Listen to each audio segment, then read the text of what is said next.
hari-hari ini mengenai standar kompetensi bidan, kompetensi ketiga.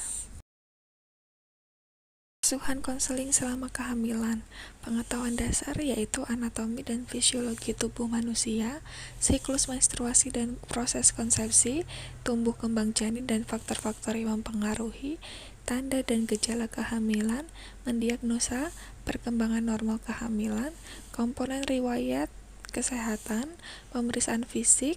menentukan umur kehamilan dari riwayat menstruasi, pembesaran dan tinggi fundus uteri, dan mengenal tanda gejala anemia ringan, berat, hiperemesis, ektopik, kehamilan ektopik terganggu, abortus, dan kelainan letak, serta preeklamsi. Kemudian ada nilai normal dari pemeriksaan laboratorium seperti hemoglobin, tes gula, protein, aseton, bakteri dalam usus, kemudian perkembangan normal dari kehamilan termasuk perubahan bentuk fisik, ketidaknyamanan yang lazim, pertumbuhan fundus uteri, kemudian ada perubahan psikologis dalam kehamilan dan dampak kehamilan terhadap keluarga, penyuluhan dalam kehamilan termasuk perubahan fisik, perawatan buah dada,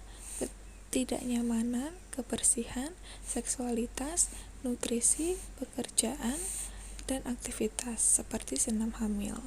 Kemudian ada kebutuhan nutrisi bagi wanita hamil dan janin, penata laksanaan imunisasi pada wanita hamil, pertumbuhan dan perkembangan janin, persiapan persalinan, kelahiran dan menjadi orang tua, persiapan keadaan rumah atau keluarga menyambut kelahiran bayi, tanda-tanda dimulainya persalinan, promosi dan dukungan pada ibu menyusui, teknik relaksasi dan strategi meringankan nyeri pada persalinan, mendokumentasikan temuan dan asuhan yang diberikan, mengurangi ketidaknyamanan selama kehamilan, penggunaan obat tradisional yang aman untuk mengurangi ketidaknyamanan selama kehamilan, akibat yang timbul dari merokok, alkohol, dan obat terlarang, akibat yang ditimbulkan oleh binatang tertentu, misalnya tokoplasmosis. Kemudian ada tanda dan gejala komplikasi kehamilan yang mengancam seperti preeklamsi, perdarahan pervaginam, kelahiran prematur, anemia berat. Kemudian ada kesejahteraan janin termasuk denyut jantung janin dan pola aktivitas janin, dan ada resusitasi kardiopulmoneri. Untuk pengetahuan tambahan, ada tanda gejala dan indikasi rujukan pada komplikasi tertentu seperti asma, HIV, PMS, atau penyakit menular seksual, diabetes, kelainan jantung, postmatur atau serotinus, dan akibat dari penyakit akut dan kronis yang disebut di atas bagi kehamilan dan janin.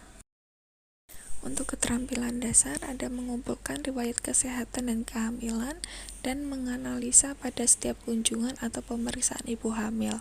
melaksanakan pemeriksaan fisik umum secara sistematis dan lengkap, melaksanakan pemeriksaan abdomen secara lengkap termasuk tinggi fundus uteri, posisi, presentasi dan penurunan janin, melakukan penilaian pelvik termasuk ukuran dan struktur tulang panggul, kemudian menilai keadaan janin selama kehamilan termasuk detak jantung janin dengan stetoskop dan gerakan janin dengan palpasi. Kemudian ada menghitung usia kehamilan dan menentukan perkiraan persalinan, mengkaji status nutrisi ibu hamil dan hubungannya dengan pertumbuhan janin,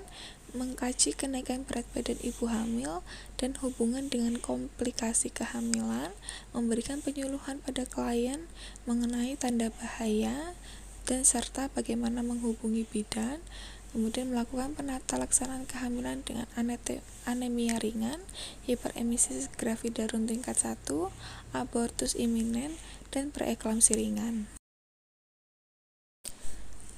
Kemudian selanjutnya menjelaskan dan mendemonstrasikan cara mengurangi ketidaknyamanan yang lazim terjadi dalam kehamilan, memberikan imunisasi pada kehamilan, mengidentifikasi penyimpangan kehamilan normal, dan melakukan penanganan yang tepat, termasuk merujuk